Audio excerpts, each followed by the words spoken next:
Welcome, everybody, to another edition of Legal Tech Week, the show where we talk about the top stories in legal tech and innovation. And a lot happened this week. Not a boring week at all. Plenty to talk about here. And there just happened to be a little bit of a merger involving a couple of companies you might have heard of, Fastcase and vLex. And we are lucky to have the CEO of Fastcase here with us to talk about that today. But before we get to that, let me just go around and introduce our panelists today. I am Bob Ambrogi. I write the blog Law Sites and have a podcast called Law Next.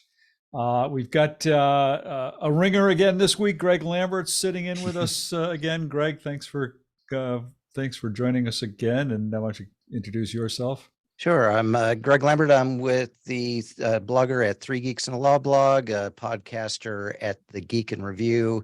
And then the one that actually pays for all of that is my day job with Jackson Walker. I'm the Chief Knowledge Services Officer in Houston. Good. Do they know they're paying for all of that?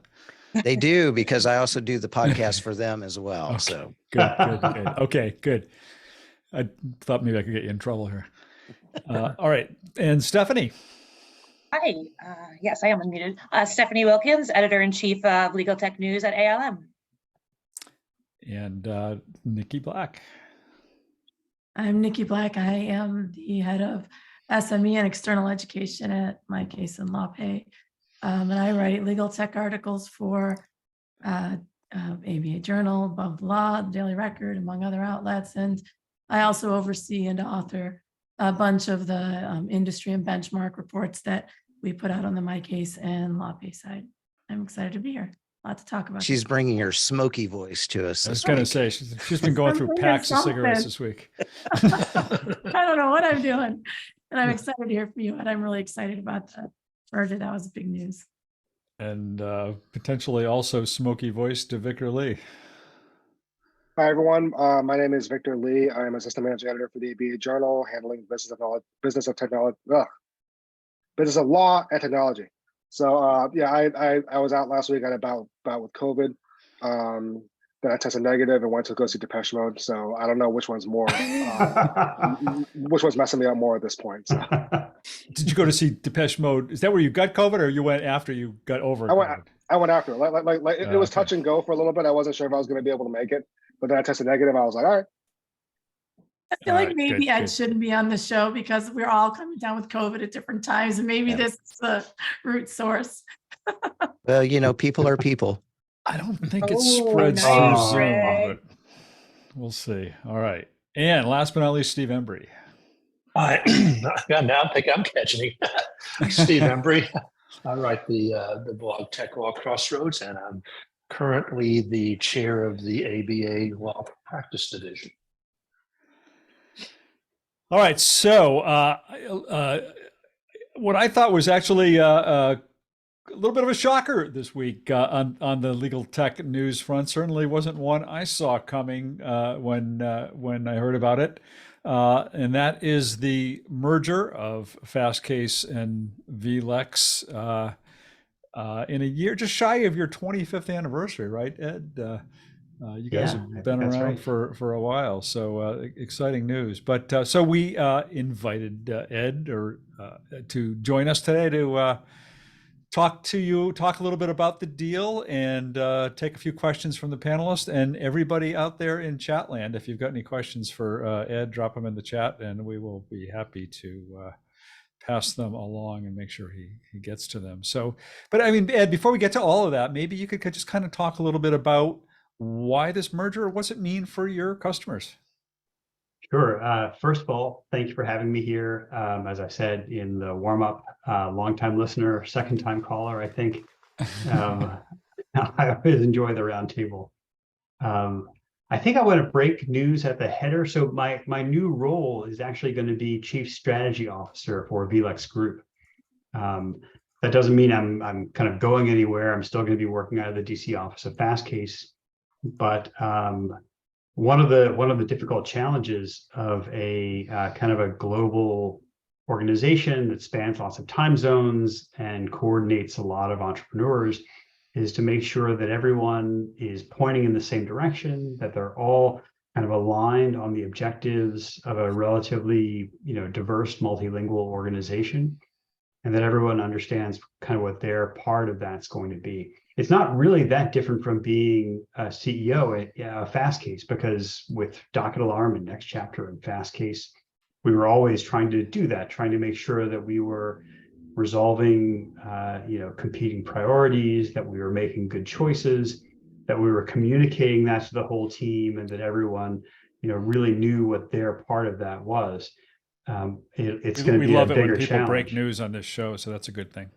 Yeah. So Chief Strategy Officer of You vLex heard it Group. here first. Right. And I've already tweeted it, Ed. So it's good. Awesome. It's official. Awesome. Great. Now it's official. So that's going to be my new role, which is to try to, kind of align those priorities to make sure that we're making good choices, that everyone is singing from the same hymnal in whatever their native language is, and then to make sure that we are, that everyone sort of understands how their role aligns with that bigger goal. And that's sort of top to bottom. I think that's the hallmark of good leadership in any organization, that all the different groups are kind of aligned behind a common goal, and that everyone understands how the work that they do, during the day advances that goal in some way. Everyone plays a part. But so that's my kind of my news lead. Okay. I also want to make sure the introduction was complete. But maybe I can Good. answer your question now too, to describe what I'm talking about. Okay. Fastcase has been a legal research pioneer and disruptor in the US since 1999. But in parallel, vLex was a legal research disruptor and pioneer starting in Europe in 1998. And so the two co-founders, who are brothers, Luis Faust and Angel Faust, who are from Barcelona, really built over time the most comprehensive, broad-ranging law library there ever has been, more than 100 countries. It was always Fastcase's ambition to democratize the law. You've heard me say it a million times. And that mission doesn't stop at the geographic boundaries of the United States. I think we'd always hoped we would expand into Canada, we would expand into Mexico and Latin America, into Europe. And I think we've, really established ourselves in the US. Many US lawyers use Fastcase. More than 1.1 million lawyers in the US have a subscription through their law firm or their bar association. And we have literally nothing in our collection from outside of the United States. So instead of adding one country at a time, when we had the opportunity to merge with vLex, who already had the next 100 countries under one roof, it seemed like a natural. And so that's what we were working on for most of the last 7 months. We've been working with the vLex team to see if we could find a way to put those two innovators, peers, people. We've known Luis and Angel for almost 20 years. We work together with them. We have a kind of a data licensing relationship with them, to see if we can put those two companies together. We've tried a couple of times and candidly failed, but I think now with the backing of Oakley Capital and Bain Capital Credit, we're able to finally find a way to do that and achieve a real global scale to that mission to democratize the law. Now, ChatGPT tells me that you're moving to Barcelona. Is that true? That is not true. It's weird because normally ChatGPT gets it right every time. Maybe you just haven't gotten the news yet, Ed. Maybe that's right. Look, there are worse Maybe places. ChatGPT There are worse is one places to get step sent ahead. to, right? I mean, at least not moving due to I don't know. I don't want to offend anybody, but yeah, Yeah, there I are was worse gonna say, places who to you move want to to. offend, Victor? Right. It's not like an exile to Siberia or something. So No, so we'll yeah. just address that. I think we've said this in the releases, but we're going to maintain the DC headquarters office of Fastcase, and the company will be known as Fastcase in the US. vLex maintains the vLex brand all around the world. They have a US headquarters in Miami and then kind of global headquarters in Barcelona. But outside of that, I mean, we have offices in Charlottesville and Columbus, Ohio. There are vLex offices in London and Argentina and Chile. We have production offices in India and 2 offices in China. So we're not like a giant company, but we're in like a lot of time zones for a relatively small disruptor. That's awesome. That's great. I know that a lot of you have probably talked to Ed this week already. You had the panel here, but if not, or if so, do you have anything you'd like to ask him, or any comments on this? Yeah, I did. I've not had a chance to talk with you about it, Ed, but congratulations. It's really exciting news for you and Fastcase. And, I think most of us, probably all of us on this call would agree that you're one of the smartest people in the business, and you're also one of the nicest people in the business. And it's good when good things happen to good people. So I was really excited to hear the news, excited to hear that you're still going to be involved in a very substantive role, and look forward to chatting with you at shows and events in the future. So, And that's super kind of you to say. Thank you. Yeah. There's a lot of people on our team who join me in saying thanks. That's very kind. And exactly for the reasons Steve just said, for you and for Fastcase, you were one of the very few emails I responded to from off the grid on vacation, because Where were you I on was just so happy vacation? for you. Oh, I was on an island off Honduras. Wow. Well, that, and I told this group one day when I was at a brewery and couldn't join the show last week. Those are like the 2 emails I responded to last week, was yours and that. So I didn't get to hear your story, but I was excited enough for you and everything you're doing. And like Steven said, always I'm happy to honored. hear Thank what you're you. doing. So congratulations. Thank you. I guess I had a question for you. I guess at the risk of invoking hearsay or whatnot, what was sort of on the vLex side, what was it about Fastcase that made them an attractive partner? Because I'm sure with their international, their breadth of international experience and their materials and whatnot, they would have made a pretty valuable get for a lot of companies. So what was it about Fastcase that made it a more natural fit for them? Yeah, that's a great question. I don't think I would presume to speak for Luis and Angel, but they have said separately a couple of times that Fastcase is a company they know and trust. We've worked together for a long time, and so I think that makes it much easier. But I mean, the other thing to say is that if you are building a global law library, the U.S. is a natural kind of anchor tenant. And although they had very good coverage around the world, they didn't really have very deep penetration into the U.S. market.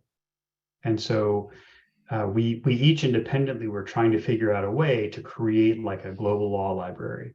And let me just say that the vision at Fastcase and the vision at vLex were really in parallel. We both wanted to democratize the law, and we each independently had this vision that, I don't know, it's kind of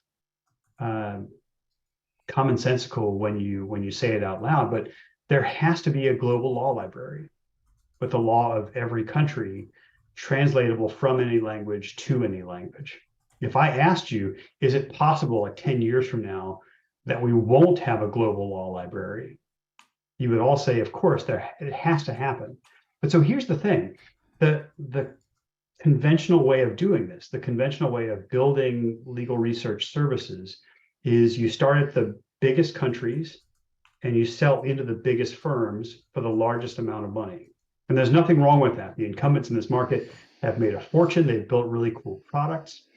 But if you are trying to build a law library that has the law of Cambodia and Costa Rica and Cote d'Ivoire, there's not going to be big enough law firms to build those libraries there. And so if you're going to have a truly global law library, you have to have a bottom-up business model. And that's what vLex was pushing against, and that's what we were pushing against, each independently.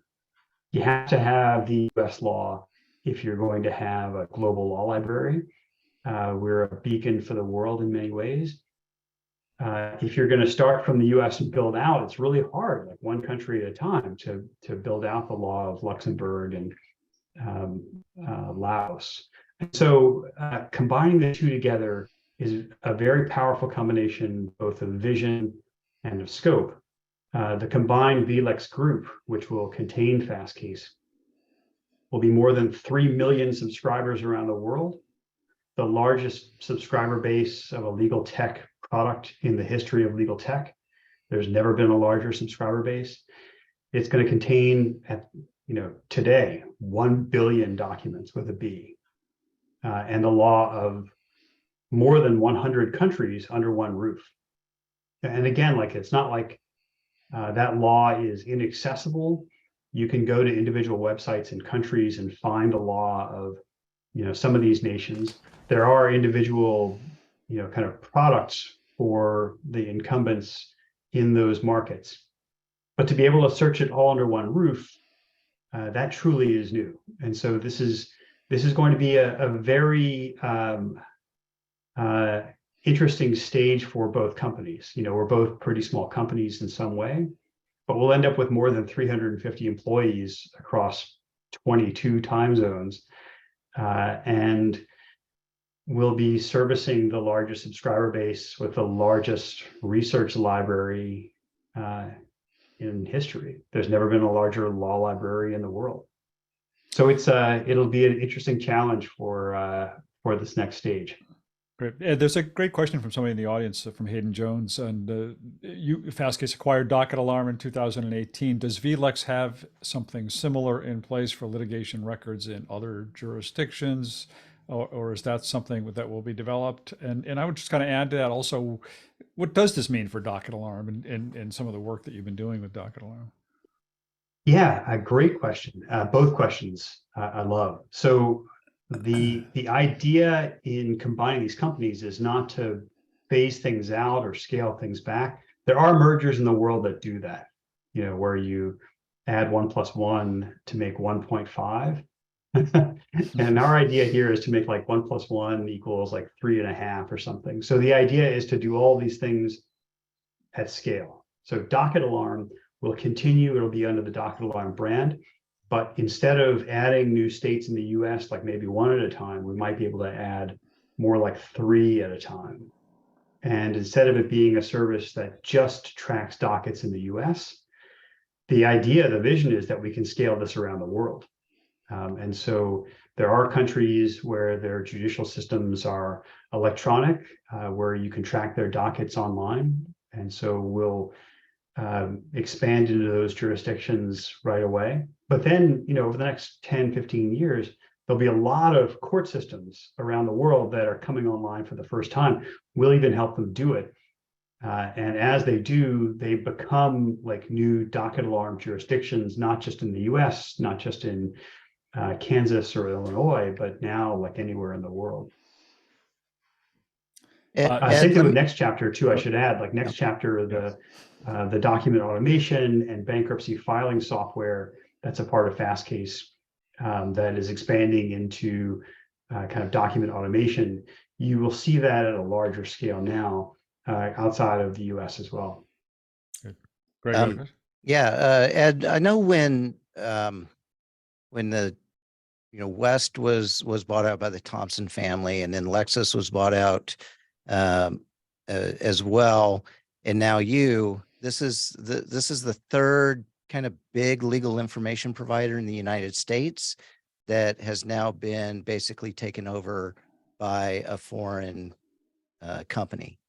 Has there been any? Have you guys thought about that? Has there been any talk about that? Because I know, at least in my circles, that was kind of a big deal. And I mean, it didn't really pan out. I don't think it's, as big as people think it is, but was that something that you had to think about? It's like the TikTok of legal tech. Well, especially you mentioned you got two offices in China. You brought it up, Ed. Yeah, no. The TikTok of legal tech, I'm not sure which way that really cuts. Well, you are cool, but the government doesn't like you. How's that? Yeah, right. I think the most important thing to us is really the mission. that we democratize the law. And I think for most of our history, we've had like a pretty, I want to say, provincial view of it, in the sense that what really mattered to us was the United States. But increasingly, we're seeing like firms large and small saying, look, our clients' legal problems aren't just in the United States, right? Even like relatively small clients, if you run a t-shirt shop, but you sell t-shirts online, you're not just selling them to the US, you're selling them to Canada and Mexico, you're selling them to Brazil and Brussels. And so, if you're advising even a relatively small t-shirt company, your advice increasingly needs to be global. Now, in the past, if that t-shirt shop wanted legal help to figure out like what tax do I pay, you would really only have to have the option to go to like the biggest firms in the world, like a Jackson Walker, no offense. You would need to go to like a global law firm that could have offices in all these countries, that could subscribe to, an incumbent service in France or the UK or China. And so the ability to do that for small firms through a vLex group and through Fastcase, I think is going to be just another step in democratizing the law. I hope it empowers members of bar associations and small law firms to be able to offer that kind of world is flat advice to their clients for whom the world is flat. And so I think the idea here is really less about what the passport says for the individual shareholders, and more for creating a legal research that is global in scope and that serves small law firms in a way that recognizes that new reality. I'll just add one more thing. A real light came on for us a couple of years ago when the State Bar of Kentucky subscribed to Casemaker instead of Fastcase. And their explicit reason for doing that was because Casemaker was offering access to vLex and international collections as well. And I think we would have thought, man, maybe in California or New York, you might need to have that kind of international scope. But when the State Bar of Kentucky said, our bar association members in Louisville need access to international collections, it was like a phase shift. The light came on and said, this is not just an issue for large law firms. If small firms want to compete in this kind of new world, they're going to need access beyond Kentucky law. They might need access to the world's law library. And that's what we're pushing against here. Well, And I'll be happy to pass along to our state bar that we were responsible for Fastcase acquisition of Casemaker, and now its merger with vLex. They'll be happy to know that. Yeah, that's a good transition to the next. There's another question here, and I don't know how much time you have, Ed. I think I told you like 20 minutes or something, but if you got a few more minutes, we can. You got a little more time? I'm with you. Y'all tell me when you get bored. Okay. But there's a question from Jennifer Carter, who I think is with the Minnesota State Bar, on what would be the top 2 to 3 points to talk about to our bar association members about this. I would say the first thing is not much is going to change for their subscriptions. They still log in through the bar association. They still pay the same most powerful price in the world, which is free, or at least included in bar dues. If anything, this allows us to do the things that we're pushing on faster. My biggest example of this is Fastcase's new citator, which is called CERT. When we acquired the technology of Judicata several years ago, the idea was to build the world's best, most accurate, awesomest citator. We've had Bad LawBot for years, which is pretty good, but Judicata's technology was much better. And so the CERT citator was going to be something that made those bar benefits even more valuable. And we've been working on it behind the scenes, but it frankly has been pretty slow going. It's slow to make it accurate and correct and superlative. And I think one of the ambitions behind this combination is to speed up that work. And that just means that you get all the same stuff that you get, but more of it and faster. And so that's what I would really impress on bar association members. The business model for us doesn't change. The mission for us doesn't change. bar associations remain our most important business partners. And the most important way that we democratize the law is by making the law available for free to members of state bar associations. So we're excited to keep doing that. Hopefully we get to do it more, better, and faster as a part of a larger organization with some strong financial backing. All right. There are a couple of other questions, I want to make sure that the panelists get a chance to weigh in on any of this. So if any of you want to comment or talk about any of this, please just go ahead and butt in. I don't have to tell you that, but you know that. But the one question has to do with your API strategy. How will this impact your API strategy? Will we now see API solutions leveraging vLex international data sets? I love it. I think it's probably too soon for me to say that we'll absolutely do it, but I love that idea. It's been an important part of Fastcase's strategy and Docket Alarm's strategy to have APIs that pipe raw legal data in some ways into the refineries of law firms and corporate legal departments. I'm writing that down right now. That's a fantastic kind of next step, because the same reasons those things are popular for US law, they also should be popular for global law.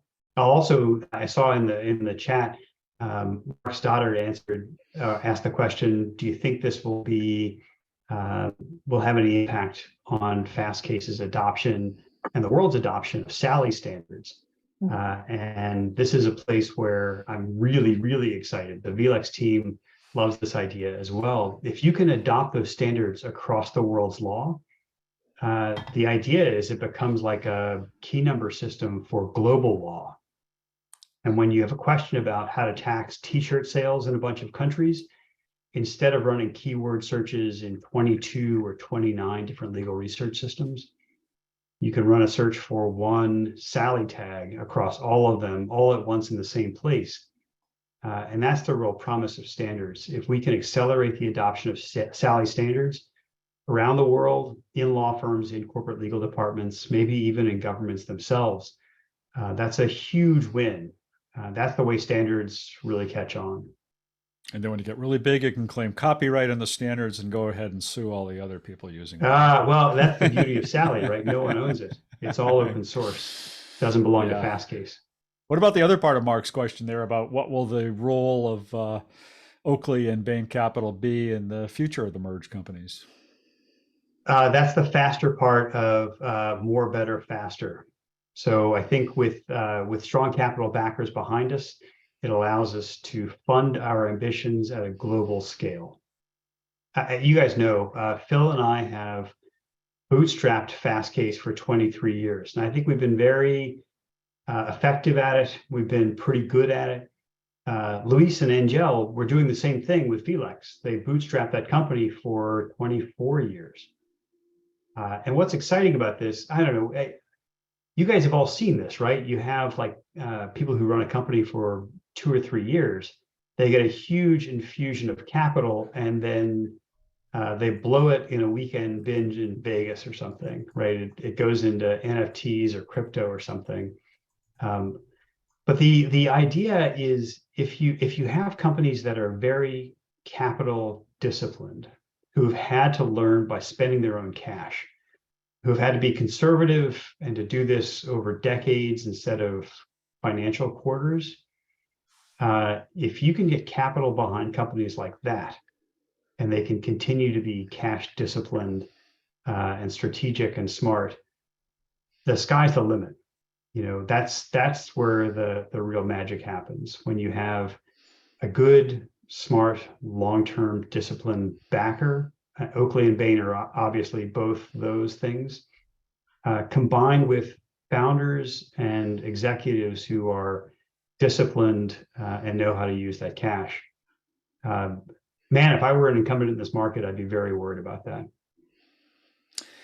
And I'm sure you also saw in the chat the question that it's on everybody's minds these days about large language models.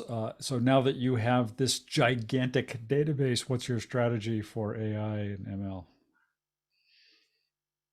Well, I think that's really one of the best new products out of this combination.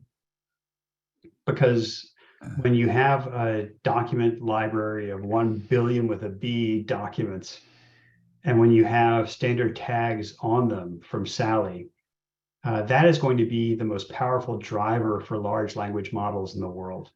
And I've said this to some of you before, but just for the benefit of this recording, we're seeing new large language models come out almost every day. There's GPT-3 and then DaVinci, GPT 3.5, and then GPT-4. GPT-5 is already in the works. People are already talking about it. You've got Bard from Google. There are about a dozen open source LLMs that are coming out in the next 2 months. So I think in some ways, the neural nets, the large language models themselves will become a commodity. But what is not a commodity is the data that you train it on. And with LLMs, with these kind of pre-trained transformers, the most important thing is the scope and the diversity of that model. And so if you're able to put behind LLMs tagged data from around the world that recognizes what the law is about and who it's talking about and what the law firms are and the people are, that's able to apply a citator to it. So you're not just regurgitating up law, but that you know whether the law is good law or bad law. That is going to be the real driver for LLMs for law in the future. There are good LLMs for law that exist today that are trained mostly on US law or US law for cases. To be able to do that around the world with cases, statutes, regulations, court rules, constitutions, with the full corpus tagged and for the whole world has amazing potential. And I'll just say this is the orientation of our businesses, right? So with Fastcase and vLex, we have retail products, but we've also both made the wholesale data available to other companies. It's baked into our DNA. A lot of very popular startups, other products, even incumbents that you've heard of, use Fastcase data. And we have always said that data should be a commodity. It should be high quality. It should be relatively low cost like a commodity, but it should be like electric power. It should empower a lot of people to do a lot of things. And so like GE, like we're going to make refrigerators and toasters and stuff, but we're also going to invest in the network to get power to everyone's home so everyone can build on it. And that's the real potential for those APIs. I'm sorry for like the super long answer to that. I'm obviously nerdy and excited about APIs, but also about the availability of legal data on a global scale to empower corporate legal departments and law firms and technology companies to build the whole next generation of stuff. And we're going to be the data store for the next generation of legal LLMs. We welcome nerdy on this show. That's okay. You can be as nerdy as you want. Anybody on the panel have any other last thoughts or questions or comments or? No, I mean, I applaud the nerdy. The first time Ed and I ever talked, I think we both completely missed another meeting because we went so down a nerdy AI rabbit hole. So, and I covered the Sally stuff too. So I'm really excited for that whole aspect of where this is going to go. The ability to have the standards and to use the AI, like you were saying, across this global database on the cases, I think is just going to be a fantastic opportunity. Okay, I have to ask though. You and Phil gave birth to this company 24 years ago. You've raised it into a mature adult, and now you're kind of, watching as it gets married off into a new family in a way. I mean, how does that feel to you as a founder? I mean, suddenly it's not just your company anymore. Yeah, I would feel differently about it if it were a different company. vLex is like a peer company of ours. They're kind of like brothers or friends or something to us, so this doesn't feel like selling it off in some way. It feels like combining it. I feel the same way about Casemaker. When we worked with Casemaker for many, many years, combining the two companies didn't feel like, to the Casemaker team, like selling it off. It felt like evolving it in an important way. And so this isn't like selling this to Big Co or something. This is selling it, merging it really with a company that shares our ambitions, that shares our values, founders who are also like very smart and nerdy and committed, that share our mission. And so I would really feel differently about it if it was some like Big Co sale or something. This is now like having more people standing shoulder to shoulder with us in a mission that we've cared about for a long time, that gives us greater confidence and greater success than ever that we're going to be ultimately very successful in doing what we're trying to do. Well, thank you. Oh yeah, there's the most important question. We're going to have a Fastcase suite of AA, double L. What did I say? More, bigger, faster. If you haven't been to AA, double L, the Fastcase suite is notorious. Famous, well- famous, not notorious. It's notorious. I'm sticking with that. Any suite that has a pool and a bunch of drunken librarians in it is Bob, notorious. what do we say? What happens in the Fastcase suite stays in the Fastcase suite. All right. Well, Ed, thanks a lot for joining us to talk about this today, and as everybody has been saying over and over again, congratulations to you and to everybody involved in this. Awesome. Well, on behalf of Phil, Luis and Angel, the whole like Fastcase vLex teams, thank you for having me on this august program that I literally watch every week. It's a lot of fun to join you guys. Yeah, and you're welcome to hang out if you want, but I'll let you go if you want. We're going to talk about a few of the other stories of the week in the little time we have left, but that's entirely up to you. I'm not kicking. I'm gonna leave that to the experts, but thank you very much for having me. All right, see ya, Ed. Bye. All right, he's leaving his picture there. Why is his picture there? There he goes. All right, well, that was interesting, and it's pretty interesting stuff. So where do we go from there? I think we had all kind of pegged that as one of the big stories this week. At least two of you, I think, also picked out the Paul Hastings Twitter viral thing.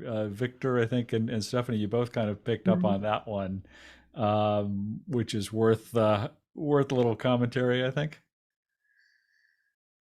Yeah, I think Victor had it first. I don't know if he wanted to talk about it, but Well, yeah. it kind of piggybacks off the law.com story, but Okay. yeah, I mean, it's kind of one of those things where it's just like, does it already kind of confirm what we already know about these firms, or was it news because it was so shocking, or was it news because it really just kind of tells us what we already knew. But yeah, so I guess the crux of it is that like there was an associate at Paul Hastings who did a presentation, and basically it was advice for junior associates and whatnot, and I guess maybe he didn't run it by certain partners, or maybe he didn't run it by certain people, but it ended up being pretty unvarnished advice about like how to succeed at Paul Hastings. One was you're online 24/7, no exceptions. One was this is the big leagues, so act, and this is a privilege, so you need to act like it. We are in the business of client service. You are the concierge of the Four Seasons, a waiter at Alinea. I don't know if I pronounced that correctly. The client always comes first and is always right. If the client wants a mountain moved, we move it, no questions. As a junior, your clients are the associates and partners on the deal team. Clients expect everything to be done perfectly and delivered yesterday. And work from home is a luxury, not an advantage. So make sure you buy the proper setup, and no excuses for poor connections or for problems with technology. Everything has to go perfectly. So basically it's like, just be perfect. Don't I'll take ownership of everything you do. Do not touch a document, work stream you own. You own every mistake, fair or not. So basically it's, you have to be perfect all the time. And if you're not, then it's your fault. There was a lot. I was actually thinking about this before coming on this call, because I know Joe's not here. Were any of you BigLaw associates on the panel? Steve, you were. Yeah, I was wondering. Yeah, I mean, none of this is new. It's just nobody was dumb enough to really write it down on a slide before and make it go viral. But I mean, it really is. I mean, it's a lot of people are saying is, oh, it's super tone deaf or whatever. I'm like, well, isn't the bigger problem that this is what people actually believe? And I mean, this whole concept of like, and there was one thing on it that I thought was really, really weird, that it was like, don't ever ask a question, Google it first, do everything else first. And I was like, are you really telling your junior associates that they should be Googling legal questions? Hell yeah, they're telling them that. And now they're telling them, don't just Google it, chat GPT it first, and then come to me. And there's not a bad reason behind that, is because it's good enough to give them the language to speak to the associate who has the experience, or the partner who has the experience. And so that is a common thing that is said, and it's very practical. I have no problems with associates going out and getting some of the base information from Google or other resources before they just come blindly to, a senior associate or a junior partner to ask them. So I don't see any problem with that. Yeah, that's fair. I thought it was And I would agree with you, Greg. I mean, when I was in that point in my life, I would, and probably still do, just in a different venue, always afraid of asking a stupid question, right? I mean, I wouldn't want to ask a question of a partner and be like, you don't know that, did you really go to law school? So I would always, try to at least get a baseline of information in hopes that not only would I appear to be a better associate, but I also might be able to offer something of value at the same time. Yeah, I definitely, I absolutely agree with it as a baseline and talk to you. But I feel like it was written so strongly that it was like, don't ever ask a question. I feel like if you're going to scare the bejesus out of these people to like not ever ask a question, they're suddenly going to like be relying on ChatGPT and Wikipedia. There's like, again, that goes a lot more to the tone of it too. It wasn't just, I totally agree with the, try to find the answer first, but I don't know. The whole thing was in a tone that, again, completely not shocked. I mean, there's a reason I'm not in BigLaw anymore. And it's basically, that slide is Exhibit A, right? Yeah, Joe would say he said the quiet part out loud. Yeah. Well, No, it's spot on. I mean, it's all the unsaid rules, the unwritten rules that were applicable back in my day and still true today. And it's, I mean, the BigLaw firm model is built on billable hours, and there's most of the stuff in there is designed to enhance and increase your billable hours. So, that's where we are, and that's how the legal world works, I guess, and still does.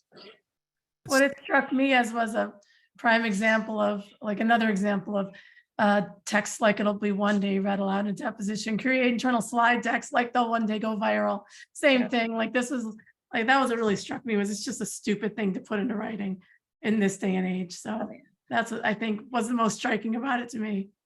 It struck me as hypocritical, though. I mean, again, I've never worked in BigLaw, and I'm sure this is the way it is in BigLaw, but with all the emphasis with this, whoever created these slides, with their emphasis on serving the client, on remembering they're paying you $850 an hour. No, billing you out not paying you. Billing you out, right. Okay, I'm sorry. That they're paying our firm $850. Yes. Critical distinction. Critical distinction. And if somebody in the next office over knows the answer off the top of their head, why should you be afraid to go ask that question? And just why would you waste the time of having to go dig around and try and find the answer when somebody down the hall probably knows it or has it at their fingertips? Yeah, but I mean, like that's not just a BigLaw issue, right? I mean, I worked in the public sector when I was a lawyer, and it's kind of the same thing. They were like, oh, there are no stupid questions. There are no stupid questions. But then, like, you would ask a question, they'd be like, yes. Are you stupid? What's wrong with it? My niece has the best answer for that. Is that there's no stupid questions until her husband asks her one. Yeah, and you have to remember too that big law firms, particularly in the associate ranks, are extremely competitive. I mean, it is that not everybody makes partner, and not everybody will be there in 5 years. Yeah. Well, and so not only that, associates. I don't know. Associates compete Bob would call viciously this, with an, each other. I think Bob might call this a nothing burger. Because it's, it's like there's nothing on that list of things that are false. There's absolutely nothing on that list of things that are not expectations for a lot of BigLaw associates. And, quite frankly, the price for associates has skyrocketed, and they're supposed to make, in order for them to be profitable, they should make about 3 times what their salary is in billable time. And, if you were to ask them, okay, we'll cut your hours, but we'll cut your pay, or we'll cut the expectations, most of them would say no. And so it's, this is these golden handcuffs that they put on themselves, in a business model where most of them are going to work 4 or 5 years, try to pay off as much of their student loans as they can, and then move somewhere else. It's a stupid model, but that's what it is. And I don't think that anything that this person said should surprise anyone other than the fact that he actually wrote it down.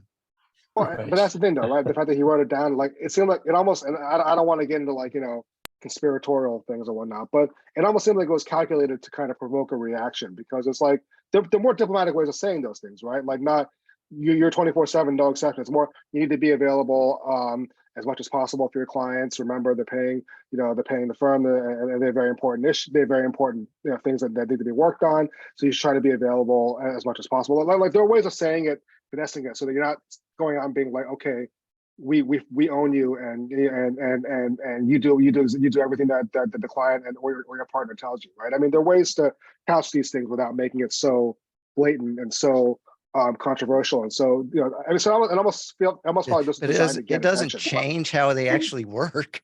No, but I feel like the tone of it, to me, none of the substance isn't surprising at all. The tone of it goes a lot more to me BigLaw culture, because this was like a senior associate, and this read like a fraternity hazing, like some senior associate on a power trip who had to go through it, so everyone else should too, and now they have a little bit more power, so they're going to make their juniors miserable because this is their brief moment in time where they can before they become a junior associate. And it's just not, nothing has changed, even with all the technology, with all the talk about mental health, with all the talk, like, is it all just talk? Nothing has ever changed. And I thought the GC responses, which were in the article Bob put in the comments, were interesting because it was sort of split between some of them being like, well, this is ridiculous, we don't want, or we're not expecting this, to some people, some companies being like, well, yeah, absolutely, we do respect this. And some of those wouldn't even be named because they don't want to be on record saying, yeah, that's what they expect. So, I mean, it's just, yeah, I don't know. I'm just sort of, my BigLaw fury is coming up, but like it's the tone and the hazing that just has never ended and never will end. And you're exactly right about that. A little Stephanie. PST going on here. Yeah, very much. How that kind of stuff, as went on all the time and still goes on all the time. Whether the senior associate writes it down, I mean, when I was a younger associate, I knew who the shits were. Has anybody actually confirmed that this is real? I mean, I guess we're just all assuming it's real. But has anybody tracked down whether this really happened, or was this just some meme that somebody put out there? We don't know. Bob, it's too good to not be true. Well, the firm said it doesn't reflect our like they kind of like they didn't deny it, but they were just kind of like like the views here do not reflect the values of the firm and blah blah blah. All right.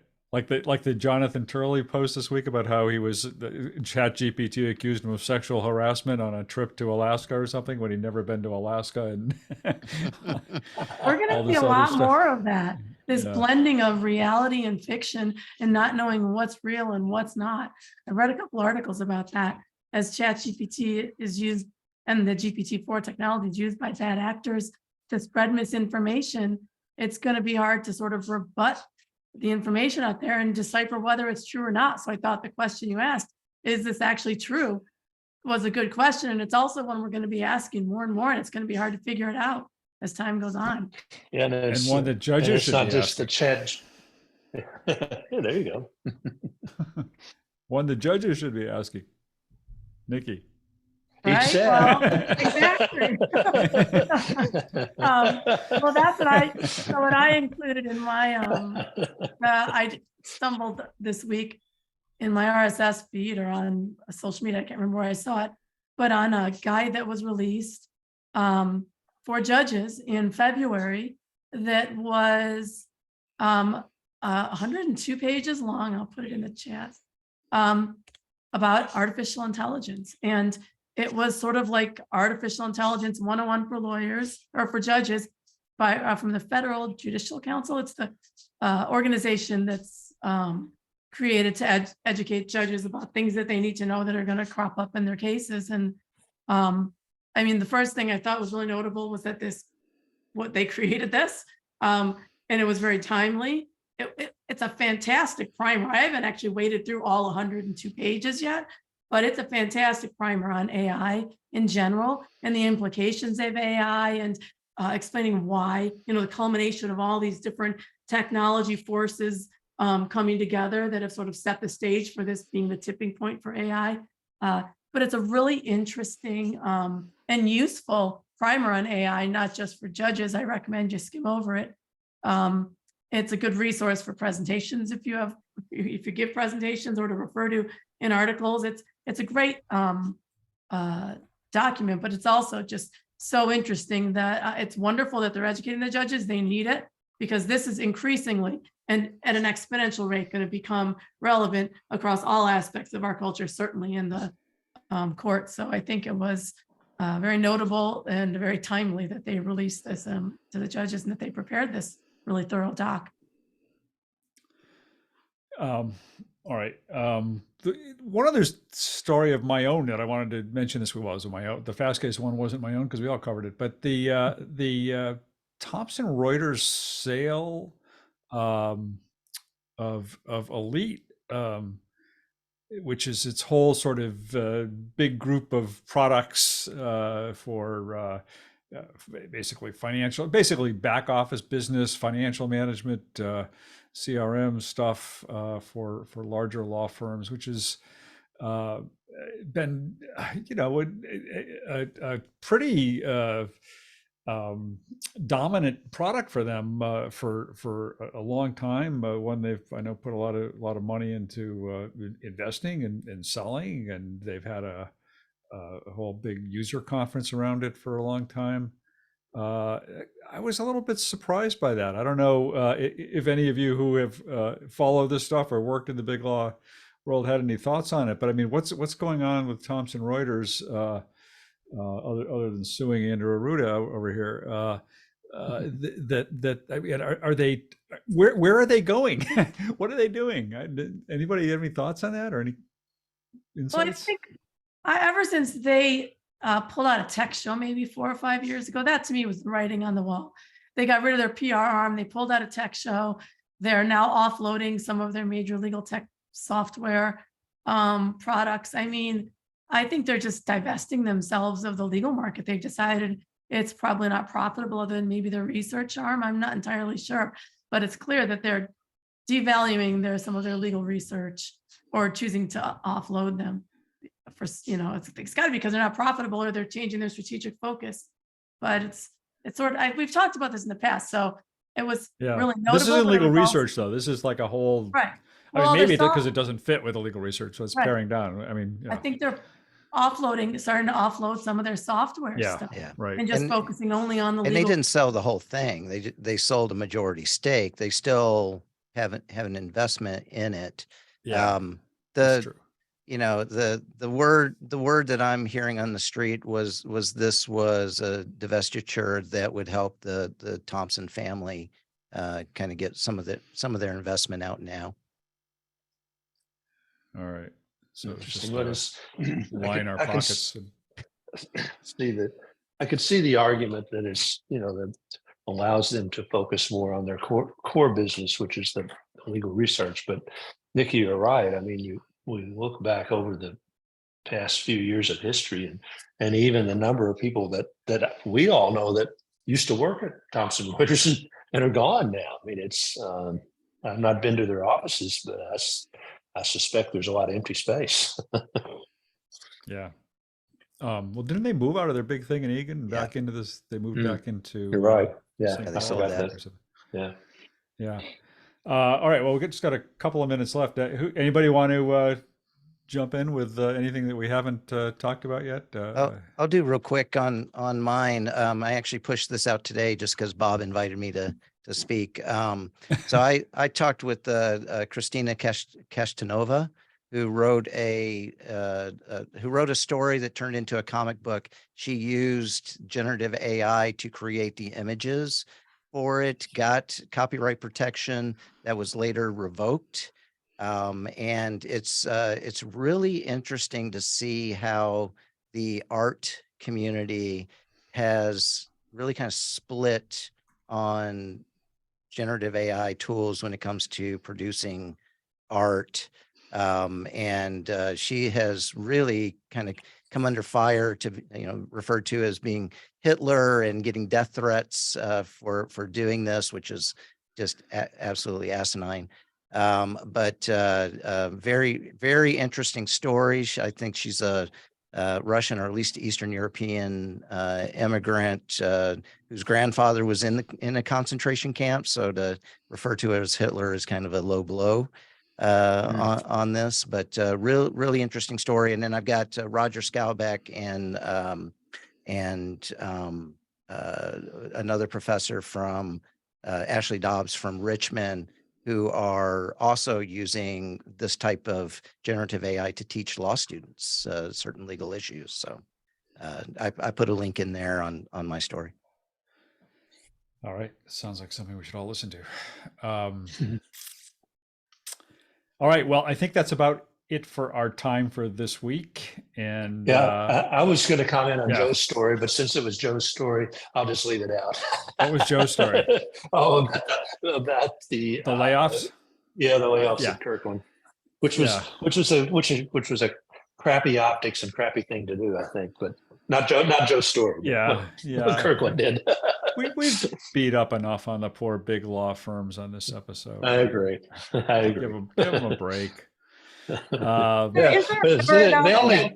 only made 7.6 billion, and as Ed said, with a B, dollars revenue last year. Yeah, they'll cry all the way to the bank. It'll be tragic. All right. Well, I thought this was going to be a slow week, and it wasn't. So who knows what's going to happen next week? But we will be back here to talk about it, whatever it is. And I hope everybody has a good Easter weekend. And thanks for joining us. Bye all. Bye, everyone. See y'all. Bye.